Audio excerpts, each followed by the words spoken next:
Exclusivo Noticentro 1. Familias de colombianos detenidos en Venezuela denuncian falsos positivos y poco apoyo del gobierno Petro. Se revela dramática situación de presos políticos en el vecino país. ¿Qué pasó con 1.3 billones de pesos del Ministerio de Salud? Contraloría requiere al ministro de Salud Guillermo Alfonso Jaramillo por presunto desvío de billonarios recursos. Deudas de las EPS ascienden a más de 100 billones de pesos, asegura el presidente Gustavo Petro. Anuncia intervención a todo el sistema de salud. Superintendencia de Salud inicia medida cautelar contra Colsubsidio. Encuentran inconsistencias en la disponibilidad y entrega de medicamentos para afiliados a Famisanar y Sura. Encuentran cuerpos de 3 militares en el río Magdalena que habían sido reportados como desaparecidos. Alcaldes del país exigen al gobierno recursos con el fin de poder enfrentar crisis provocada por la intensa temporada de lluvias. Las familias de 19 colombianos detenidos en Venezuela claman por ayuda inmediata al gobierno nacional. Algunos fueron detenidos de manera arbitraria y todos se encuentran en situación precaria. Ser migrante no es un delito. La incertidumbre, la angustia y el dolor se han convertido en parte del día a día para al menos 19 familias colombianas cuyos seres queridos fueron detenidos en Venezuela desde el año pasado. Las denuncias apuntan a detenciones arbitrarias, incomunicación, impedimentos a la defensa legal y presuntos montajes judiciales en cargos de terrorismo. Pedimos que regresen a casa, donde siempre han permanecido nuestros familiares ciudadanos colombianos. Jorge Cañas busca desde hace 10 meses a su hermano Carlos Alberto Cañas Carreño, detenido por militares venezolanos el 30 de septiembre del 2024 en el estado de Apure. Asegura que las familias de los colombianos tienen documentos judiciales que prueban que ninguno de ellos tiene antecedentes penales. Lo que nosotros estamos buscando es que el presidente Petro, que es nuestra máxima autoridad, intervenga en por qué esos colombianos que están siendo juzgados por algo que ni siquiera tiene un proceso judicial, ni siquiera tiene una posible defensa, y además que están incomunicados, no han recibido sino una sola llamada. En 10 meses que lleva mi hermano ha recibido la posibilidad de una llamada de 5 minutos. A finales de enero, 6 ciudadanos estadounidenses fueron liberados.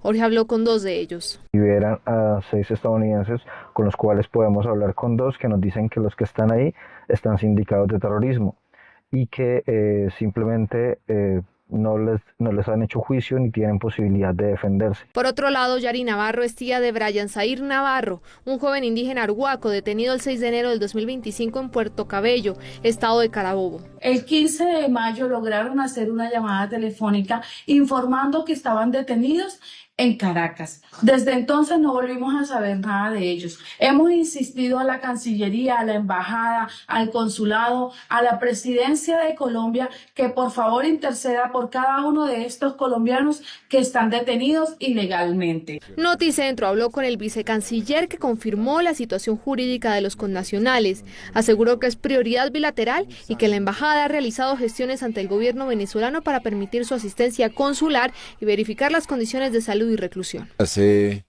2 semanas, por nuestro pedido, se facilitó una visita humanitaria del Comité Internacional de la Cruz Roja que constató el buen estado de salud de estas personas. Sabemos que esto no es suficiente y obviamente no nos conformamos. Nuestra lucha y nuestras gestiones no se van a detener hasta que no se garanticen la totalidad de los derechos procesales de nuestros connacionales que están detenidos. En esta carta oficial, el embajador colombiano en Venezuela, Milton Rengifo, dirigida a familiares, reiteró el compromiso institucional y menciona contactos con entidades del Estado venezolano. Sin embargo, también refleja el límite diplomático. Noticia en desarrollo.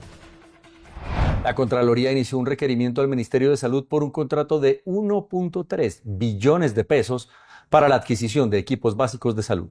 Un hallazgo enciende todas las alarmas. La Contraloría reveló que no existe una trazabilidad clara de 1,3 billones de pesos que el gobierno prometió para una de las banderas de su reforma a la salud, los equipos básicos que debían llevar atención primaria a cada rincón del país. 1.3 billones de pesos corresponde a unos recursos que se destinaron para fortalecer las unidades hospitalarias en todo el país. Son obras que se encuentran algunas paralizadas, otras a media, equipos que no se han logrado entregar en su totalidad, y este fue el resultado que obtuvimos en la auditoría de este primer semestre del Ministerio de Salud, La Contraloría encendió las alarmas por la magnitud de esta desorganización. El incierto paradero de 1,3 billones de pesos no solo representa un enorme hueco fiscal, sino que deja en vilo a miles de ciudadanos que esperaban atención primaria en sus territorios. Por su parte, la Contraloría abrió una mesa con la Fiscalía para esclarecer qué sucedió con estos recursos vitales y quiénes son los responsables de este misterioso desvío.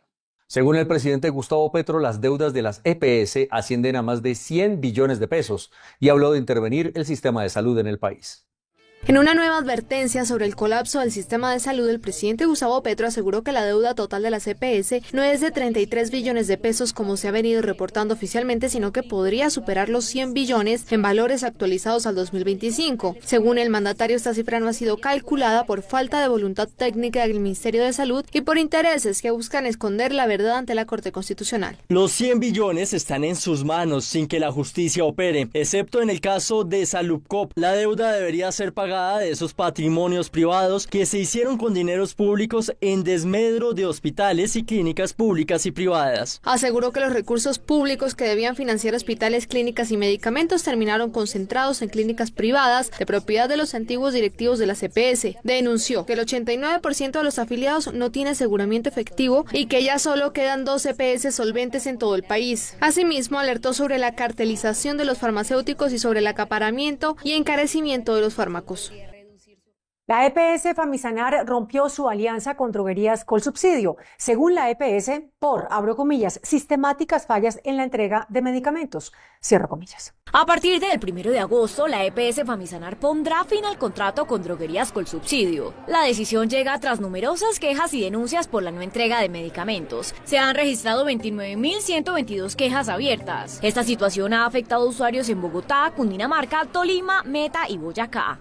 A partir del 1 de agosto tendremos nuevos operadores: Ramédicas, Discolmeds, Marca Salud y Sicuani. La gravedad de la situación fue confirmada. La Superintendencia Nacional de Salud acaba de decretar una medida cautelar contra el gestor farmacéutico Colsubsidio luego de que una auditoría simultánea revelara graves irregularidades. Cerca de 11.855 unidades de medicamentos vitales para pacientes con cáncer, diabetes y enfermedades crónicas existían en las bodegas de Colsubsidio, pero estaban pendientes de entregar a afiliados de Famisanar y Sura. Por esto, la Supersalud ordenó a Colsubsidio entregar estas medicinas pendientes en un plazo de 48 horas y le prohibió el cierre de sus establecimientos farmacéuticos hasta el 1 de septiembre.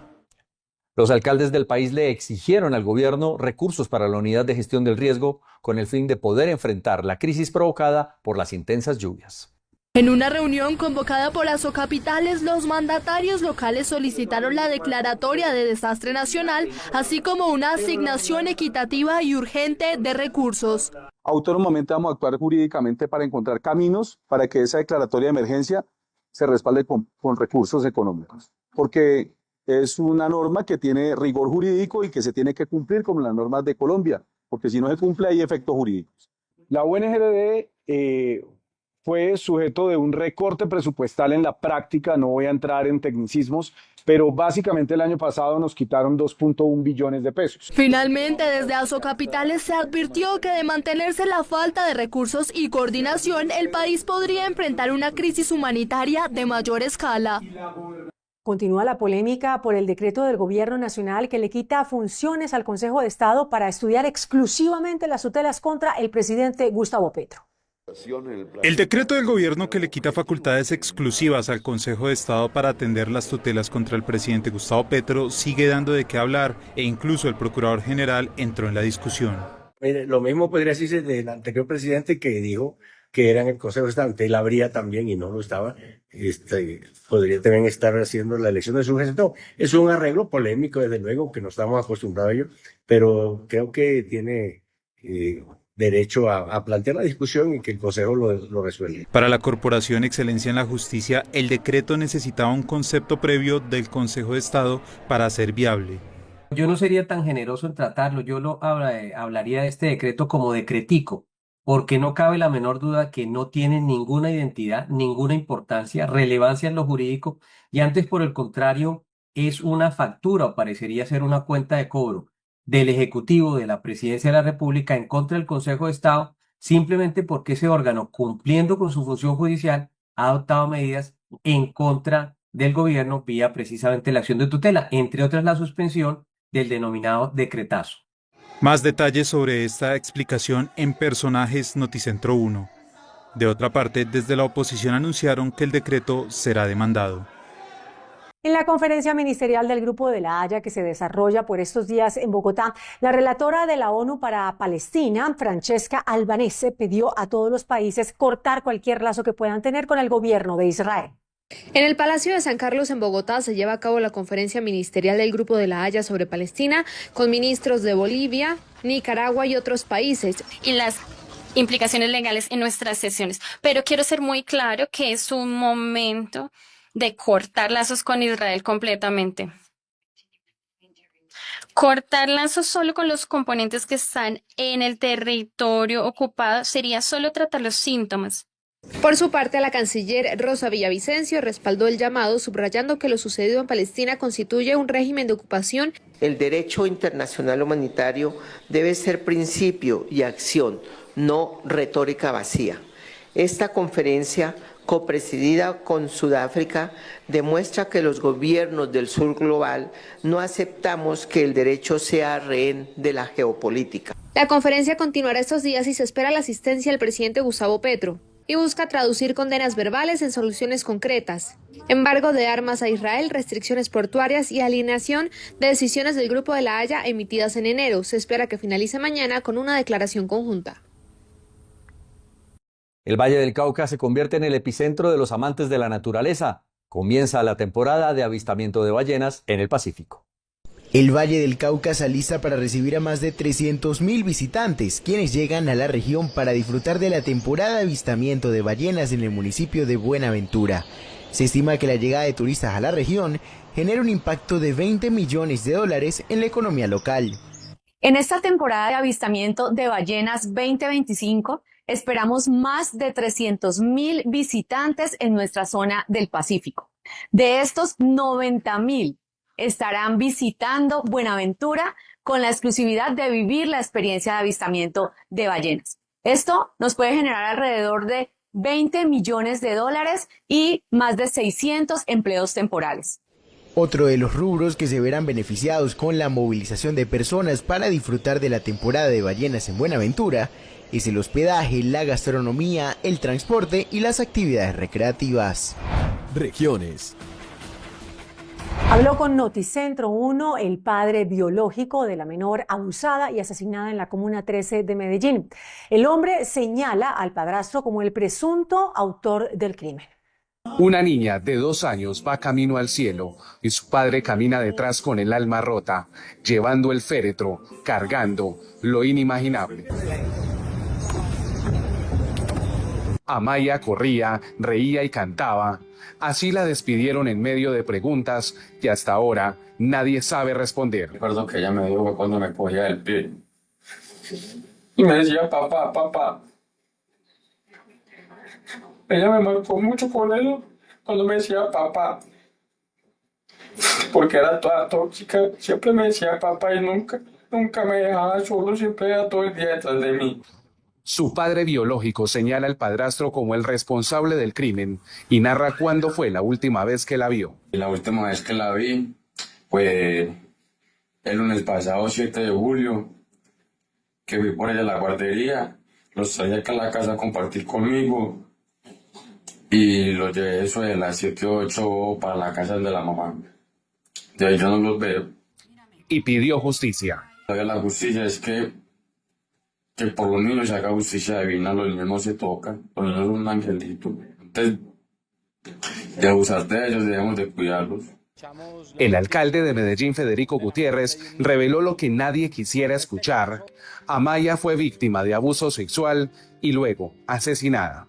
Se determina en su cuerpo cómo habían moretones, cómo había maltrato, inclusive también se confirma el abuso sexual. Amaya fue despedida en medio de un profundo dolor. La muerte la separó de su hermanito de 4 años. La familia exige justicia. En un operativo contra la delincuencia, las autoridades capturaron a los presuntos autores de extorsiones y amenazas contra el comercio en Risaralda. Un cuaderno con un listado de más de 300 nombres de personas con su respectivo número celular y sus redes sociales fue encontrado por personal de la Policía Metropolitana de Pereira durante un operativo de requisa y toma a la Unidad Permanente por la Vida, un centro transitorio de personas que están pendientes que les definan su situación jurídica. Con este operativo se confirmó que desde allí se están realizando llamadas extorsivas. Esto une todo el engramaje criminal con el que usan la extorsión telefónica. Y eso encontramos en la UPPB. Vamos a seguir entrando a ese sitio y también preveemos otra más a la cárcel La 40 como parte de un control de nuestro grupo de gaula de policía, que sabemos dónde están los extorsionistas y dónde están los criminales. En lo que va corrido del presente año, las autoridades confirmaron una disminución del 28% en los delitos relacionados con la extorsión en la ciudad de Pereira. Las llamadas carcelarias son los casos con mayor denuncia en la actualidad. La incautación de 25 teléfonos celulares que tenían de manera irregular, ilícita y clandestina en ese lugar. Segundo, la ubicación de armas blancas ahí hechizas que ellos mismos hacen en el lugar o que de alguna manera entran a través de actores de corrupción a ese lugar. Y también algún tipo de sustancia para el consumo allá local. En los últimos 6 meses es la tercera operación de control que se realiza en este centro transitorio de la capital risaraldense. Las autoridades de Cúcuta han reforzado sus estrategias contra el robo de motos. En lo que va corrido de este 2025 se han recuperado 140 de estos vehículos. Durante lo corrido de 2025, las autoridades han logrado recuperar 143 motocicletas y capturar a 71 personas vinculadas con este delito. De estos capturados, 18 fueron cobijados con medida privativa de la libertad y se han esclarecido 39 casos de hurto. Entre los capturados figuran alias Puya y Caracas, señalados por las autoridades de tener un amplio prontuario delictivo.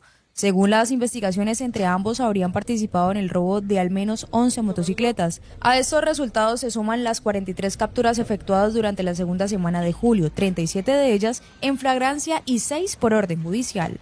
Tenemos la tranquilidad de poder entregar 6 motocicletas que habían sido hurtadas en la ciudad de Cúcuta. Hace una semana nos comprometimos con trabajar contra el delito de hurto de motocicletas en la ciudad. Y vamos por esos bandidos, vamos por esos delincuentes, vamos por esos deshuesaderos, vamos a trabajar fuertemente contra el delito de motos en la ciudad de Cúcuta, vamos a colocar recursos como incentivos que generen información para la captura de estos bandidos. Las operaciones también permitieron asestar nuevos golpes a estructuras criminales como la familia P y los AK-47, con la captura de 12 presuntos integrantes. En el marco de estos operativos, la Policía Metropolitana de Cúcuta adelantó 10 allanamientos e incautó 10 armas de fuego.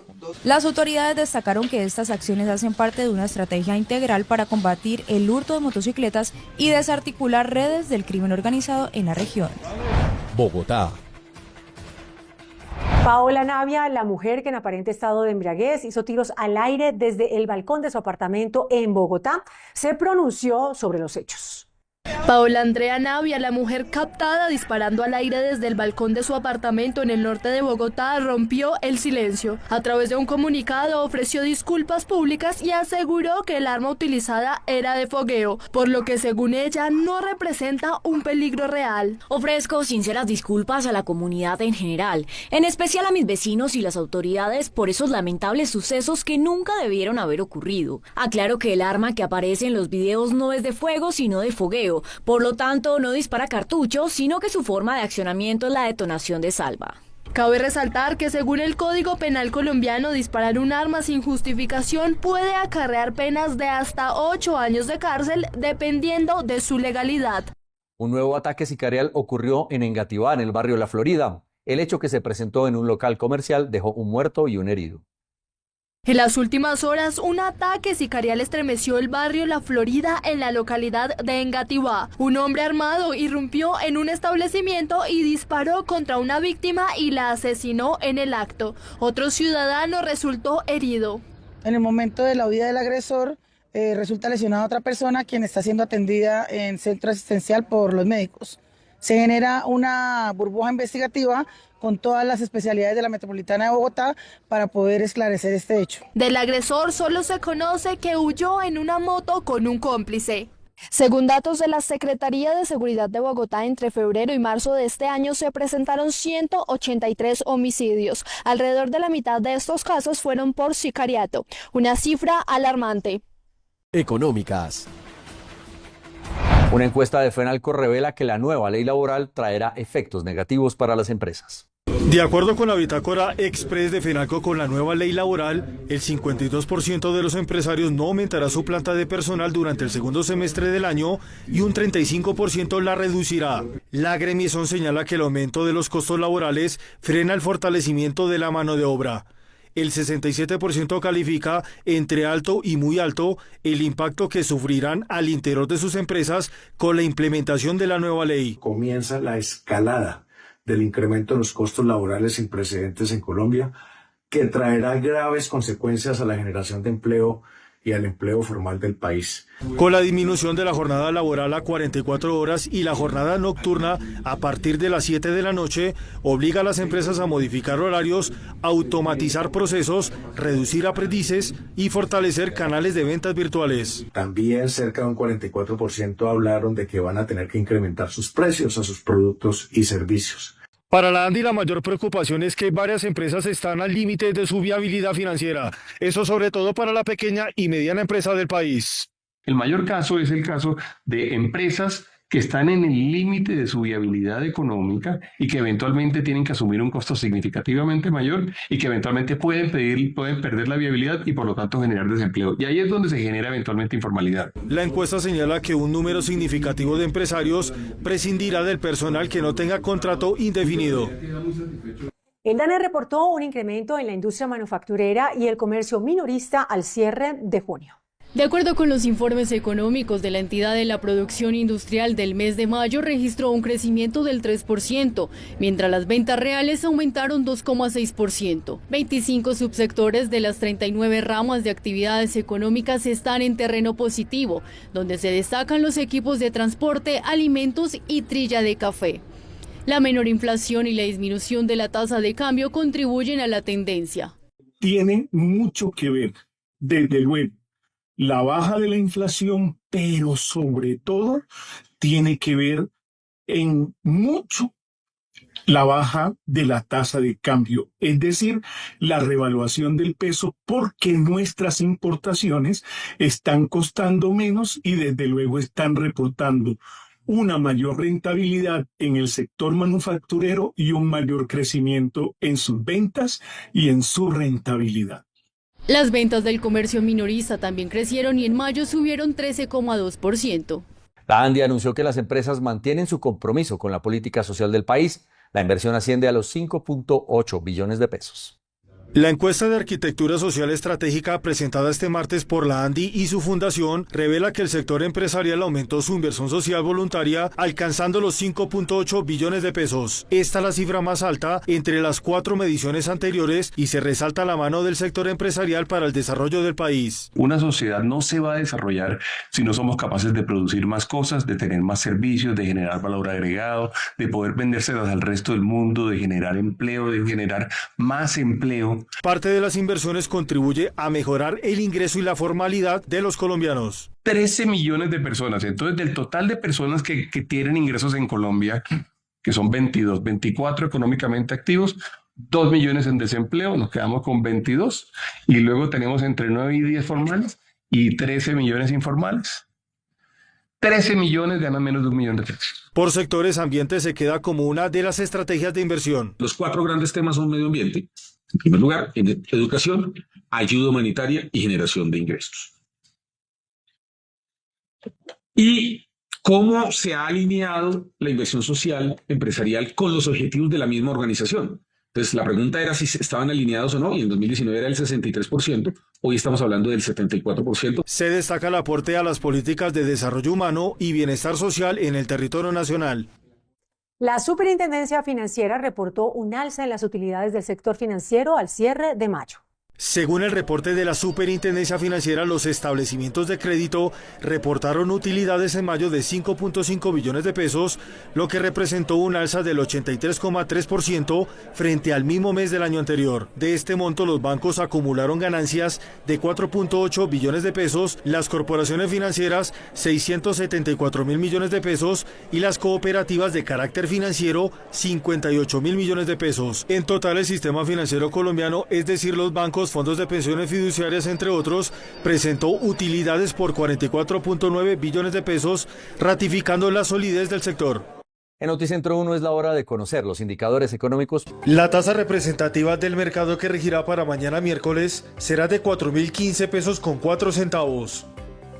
Los profesionales de cambio compran la divisa en promedio en 4.040 pesos y la venden en 4.090 pesos. Un euro cuesta 4.676 pesos con 50 centavos. La libra de café en Nueva York se cotizó a $2 con 97 centavos. El precio interno se cotizó a 2.377.000 pesos la carga. El barril de petróleo WTI se cotizó en $66 con 52 centavos. La referencia Brent para Colombia se cotizó en $68 con 87 centavos. El índice de capitalización de la Bolsa de Valores de Colombia subió 0,58% a 1.699 puntos. La sección de conocimiento es presentada por TQ, totalmente confiable. Noticentro 1 y La Silla Vacía siguen unidos en su compromiso en la defensa de las libertades y las noticias con contexto. Hoy, en la movida de poder, una falta de consenso en el Consejo Gremial. Movida de poder. El dato de poder de hoy tiene que ver con un comunicado del Consejo Gremial que no fue. Un comunicado de rechazo a la conspiración de Leiva para tumbar a Petro. El Consejo Gremial es el gremio de gremios. Representan el 80% del empleo formal de Colombia. Está la ANDI, Asobancaria, la Sociedad de Agricultores, FENALCO, etc. Son una voz muy representativa de los empresarios y el sector privado. En los últimos 2 meses han sido una voz muy activa en defensa de la democracia. Han publicado al menos 5 comunicados rechazando desde el decretazo de Petro hasta sus ataques al registrador.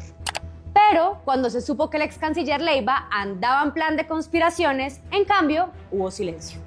La Silla Vacía confirmó que eso generó ruido interno. Cuando se revelaron los audios de Leiva, Gustavo Morales, el líder gremial de las aseguradoras, le pidió a sus compañeros un pronunciamiento. Pero para sacar un comunicado necesitan consenso de los 23 gremios.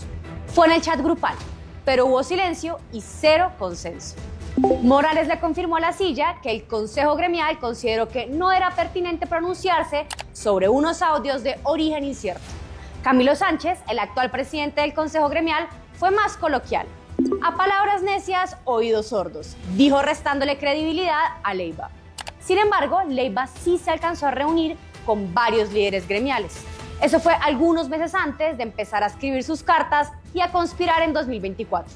Así lo reconoció Bruce McMaster, presidente de la ANDI. Si me pregunta a mí si yo he hablado alguna vez con Álvaro Leiva, la respuesta es sí, y yo lo he dicho públicamente en 2 ocasiones, estuvo en mi oficina, me pidió cita y conversé con él. Si me pregunta a mí si yo tengo algo que ver con un golpe de Estado, le diría que tiene que revisar muy bien sus palabras. Pero incluso tras esas reuniones, el Consejo Gremial decidió guardar silencio. Gustavo Morales, de Fasecolda, nos dijo que igual hubo consenso interno en rechazar cualquier asociación de gremios en Colombia con estrategias fuera de la Constitución. Sin embargo, ese rechazo no logró consenso suficiente como para hacer un comunicado. Y el presidente Petro sigue convencido de que lo quieren tumbar.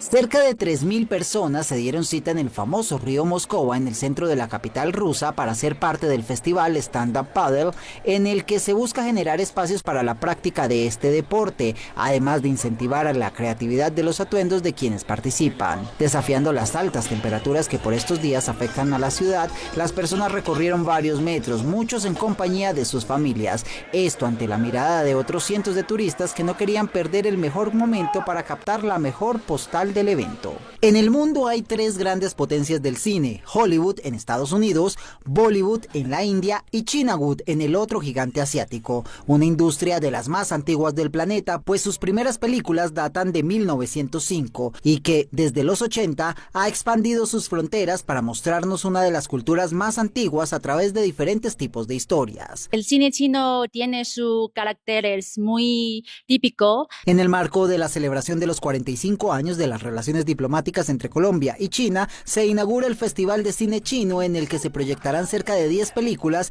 entre ciencia ficción, drama y documental, con el fin de entender el poder de su forma de hacer películas. El cine chino creo que está mejorando todo el tiempo. Ya tenemos muy buena técnica y muy buen mercado. Podemos decir es el primer mercado del mundo porque tenemos mucha gente en China. Se estima que al año en China se producen cerca de 800 películas, las cuales dejan ganancias que se acercan a los 7 billones de dólares, lo que habla de un país que apoya a su industria. Esto sin contar el éxito que tienen estas cintas en otros países. El intercambio cultural, especialmente el cine, es una manera de conocer de ambos pueblos. Si un colombiano quiere conocer cómo es la China real, cómo es el pueblo chino, puede venir a este festival a elegir a tu gusto una película para conocer qué es la real China. Hasta el 20 de julio en la Cinemateca de Bogotá se podrá vivir esta experiencia inmersiva a través de la gran pantalla.